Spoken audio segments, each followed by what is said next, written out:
Oh, oh, boleh mula kan? Bismillahirrahmanirrahim. Alhamdulillahirabbil alamin, wassalatu wassalamu ala asyrafil anbiya'i wal mursalin wa ala alihi wa sahbihi ajma'in. Rabbi shrah li sadri wa yassir li amri wa hlul 'uqdatam min lisani yafqahu qawli. Assalamualaikum warahmatullahi wabarakatuh. Pertamanya kita ucap syukur kepada Allah Ta'ala diberi peluang untuk bertemu Ramadan yang kali ini. Alhamdulillah. Keduanya, sama-sama kita dalam hati kan berdoa untuk saudara kita yang bersusah payah bermandi darah di Palestin sana. Kalau kita tak dapat bantu, kita cuba hargai Ramadan ni sebaiknya. Saya Dr. Muhammad Akhyar dari Poliklinik Amal Medik. Ada banyak rangkaian yang terdekat sini, mungkin di Kota Warisan. Saya bertugas di Cawangan Bangi. Klinik kami seperti klinik yang lain, cuma agak fokus sikit bahagian kesakitan sendi, seperti sakit lutut dan sakit bahu dan lain-lain.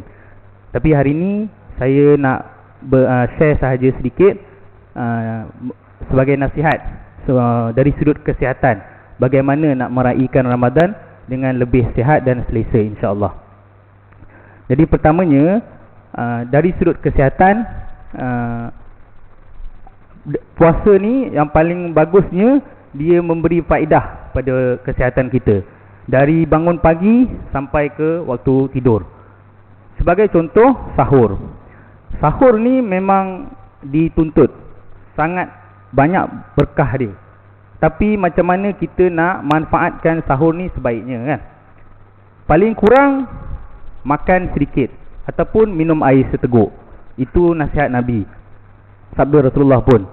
Cuma dan Nabi nasihatkan, lewatkanlah sedikit sahur tu. Sebab kalau kita ambil terlalu awal, makanan tu cepat sangat dicerna. Jadi kita tak dapat banyak tenaga. So kalau boleh, awal sebelum subuh tu lah, setengah jam sebelum subuh, macam tu, sebelum waktu sahur yang sesuai. Tapi kita faham, kadang-kadang kita takut makanan basi kan, jadi ada yang mungkin makan waktu malam. Tak ada salah, cumanya mungkin jangan akan expect sedikit penat sedikit lah.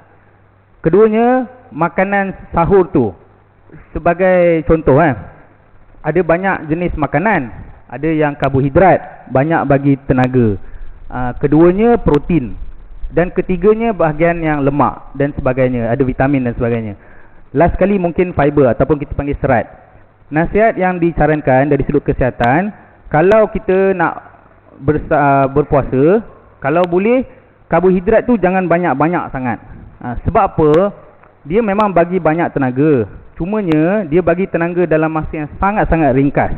Dalam masa 4-5 jam, semua karbohidrat dah habis. Makanlah nasi berapa banyak pun, roti putih berapa banyak pun, dia akan sangat cepat dicerna. Kita banyak enzim yang bahagian dalam mulut dan saluran makanan kita, memang boleh hasilkan enzim itulah. Yang banyak bagi manfaat dari sudut jangka masa panjang, yang boleh bagi kita ketahanan sikit, ialah sebenarnya protein. Jadi sebagai contoh, makan ayam, makan daging, seafood, banyak sikit daripada biasa. Ataupun sama banyak macam, sama banyak macam karbohidrat, banyak sangat pula tapi macam lebih sikit lah, utamakan yang itulah. Macam telur, sumber protein yang sangat-sangat bagus. Boleh pilih lah.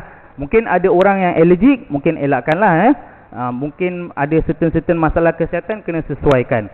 Jadi kalau ada banyak protein, makanan yang lalu perut tu akan dicerna lebih lambat daripada biasa. So dia akan bertahan lebih lama, bagi tenaga sikit tapi berpanjangan. Okay. Satu lagi, kalau banyak sangat karbohidrat, dia akan jadi cepat letih, cepat mengantuk, dan cepat kita panggil macam penat lah. Sebab banyak sangat tenaga digunakan hanya untuk proseskan karbohidrat. Okay. Last sekali, tutup sahur dengan kurma sebiji 2. Sebab satu sunnah, dah lah dapat pahala. Seterusnya dapat juga khasiat kurma, iaitu dia ada serat. Serat ni fiber, dia akan cuba slowkan kita punya digestion, pencernaan, supaya kita dapat cerna lagi banyak vitamin daripada makanan. Dia tak laju sangat membuang, dan dia akan slow kan. Dan dia ada banyak khasiat juga yang lain dalam tu. Lepas tu minum air. Ada orang mungkin ada masalah penghadaman sikit, tapi kalau tak ada, boleh cuba amalkan minum susu juga. Susu banyak sangat protein juga dan juga khasiat vitamin yang lain. Okey, itu sahur.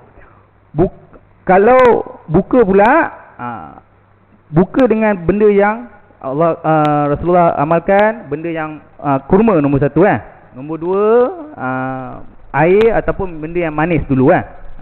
So jangan banyak-banyak sangat, sebab kalau banyak sangat benda manis boleh cepat mengantuk juga, akan ganggu ibadat kita. Yang paling penting juga makan sikit-sikit, ikut sunnah Nabi yang selainnya, seperti kunyah banyak sebelum tu kan, banyak kunyah 40, tapi mungkin susah, buat pelan-pelan. Lepas tu makan sikit-sikit.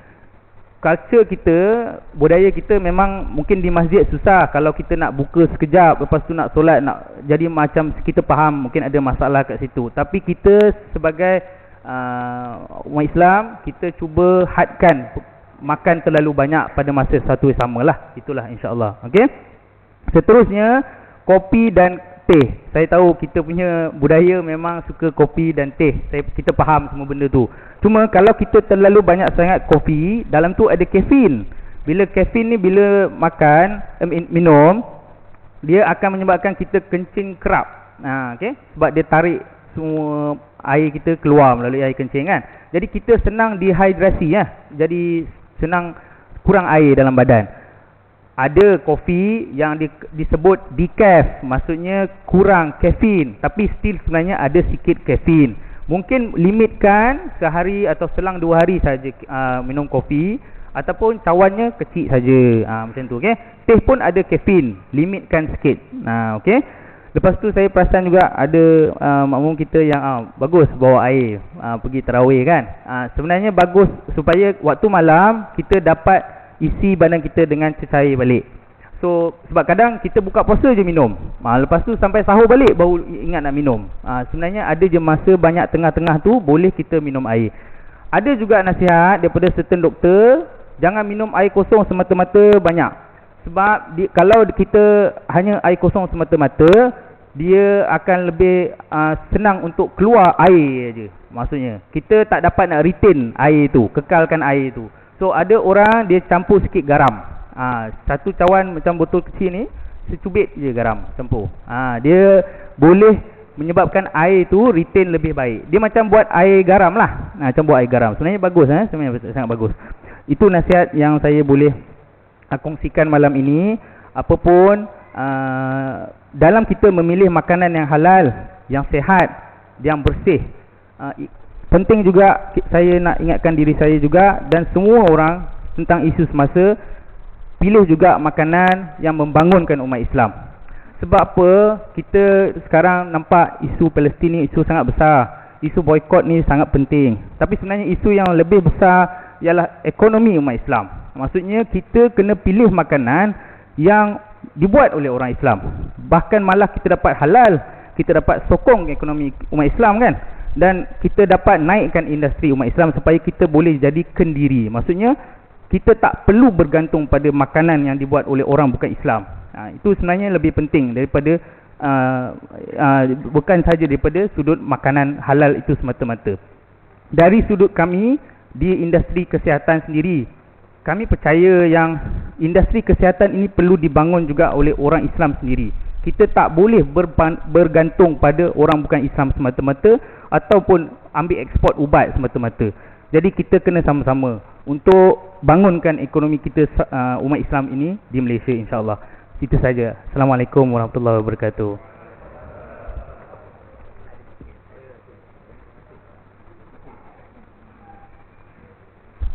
Terima kasih doktor yang memberi penerangan sedikit untuk kita. Jadi sama-samalah kita amalkan. Sekian.